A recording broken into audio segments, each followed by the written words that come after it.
Ajattelin, kun kaikki 900 kakaraa, mitä meidän koulussa näkyy, mutta täällä Mitä laittaa hakusanalle Ylöjärvi? Joo. Ai kauheeta.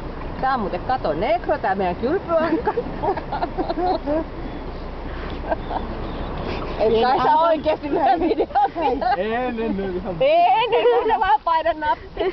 pieni anka poikainen uiskenteli veessä. Just, Hieno kylpyankka. Muilla on vaan keltaisia, meillä onkin tällainen luonnonvihreä. Täällä on hirveen hieno kierrosta. Eikö se ole oikeesti niinku tällainen lapsiystävällinen vielä? Miksi mä en tajunnut, kun noi oli pieniä, niin hän kävi tämmöset. Ei siellä ollut vielä! Mä ostin niille keltaisen kylpyankaan kaupasta Hannalle. Ei kun niillä oli oranssi muuten kylpyankka. Tarja ja Pekka ne keksi siitä isosta 3 litraa siitä. Ja otetaan se sisustat ja täytetään niin ilmalla, niin niistä tulee kivoja kellukkeita. No meilläkin on jossain... Uusio käyttö.